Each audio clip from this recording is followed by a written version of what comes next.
वायुसेना प्रमुख ने बोली बड़ी बात, कहा दुनिया निर्णायक मोड़ पर, भारत के पक्ष में बह रही बदलाव की बयार। वायुसेना प्रमुख वैश्विक दक्षिण चुनौतियां और अवसर विषय पर एक संगोष्ठी को संबोधित किया। ग्लोबल साउथ या वैश्विक दक्षिण से तात्पर्य उन देशों से है जिन्हें अक्सर विकासशील, कम विकसित अथवा अविकसित के रूप में जाना जाता है और ये मुख्य रूप से अफ्रीका, एशिया और लैटिन अमेरिका में स्थित हैं। इससे आर्थिक असमानता और संसाधन शोषण जैसी परस्पर जुड़ी चुनौतियां पैदा हुई हैं। वायुसेना प्रमुख air chief marshal V R. Chaudhari ने शुक्रवार को कहा कि इस समय दुनिया एक निर्णायक दौर में है और बदलाव का रुख मजबूती के साथ भारत के पक्ष में है।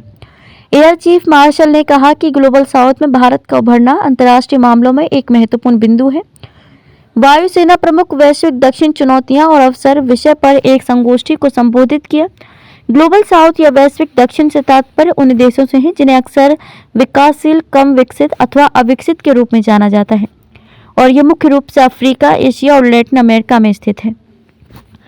वायुसेना प्रमुख ने कहा कि समृद्ध ऐतिहासिक परिदृश्य के साथ देश की औपनिवेशिक छाया से निकलने और एक प्रमुख वैश्विक केंद्र बिंदु के रूप में उभरने से कई चुनौतियां और अवसर सामने आए हैं। उन्होंने कहा कि परस्पर संबंधितता से आकार लेने वाले भविष्य को आगे बढ़ाने के लिए जटिल गतिशीलता को समझना महत्वपूर्ण है। Centre for air power studies ने 20वीं सुब्रतो मुखर्जी संगोष्ठी का आयोजन किया था। उन्होंने इस अवसर पर कहा कि जब हम नए आसमान में उड़ान भरने वाले हैं तो राष्ट्र की शक्ति के अहम कारक के रूप में वायु शक्ति निस्संदेह अहम भूमिका निभाएगी और राष्ट्रीय शक्ति के प्रतीक के रूप में तथा शांति एवं सहयोग के साधन के रूप में काम करेगी। एयर चीफ मार्शल चौधरी ने कहा कि वायुसेना प्रगति, रणनीतिक साझेदारी को मजबूत करने और ग्लोबल साउथ को सामूहिक रूप से आगे बढ़ाने की दिशा में उत्प्रेरक के रूप में काम कर सकती है। वायुसेना प्रमुख ने कहा कि साझा सुरक्षा चुनौतियों से निपटने और क्षेत्रीय स्थिरता सुनिश्चित करने के लिए हमारी वायु शक्ति भागीदारी महत्वपूर्ण है।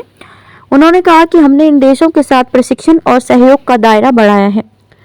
वैश्विक घटनाक्रम पर वायुसेना प्रमुख ने कहा कि अंतर्राष्ट्रीय संबंधों का परिदृश्य लगातार बदल रहा है और पारंपरिक शक्ति संरचनाओं को चुनौती दी जा रही है। उन्होंने कहा कि वैश्विक संघर्ष का खतरा मंडरा रहा है जो वैचारिक विभाजन, संसाधनों की कमी और जलवायु परिवर्तन से प्रेरित है।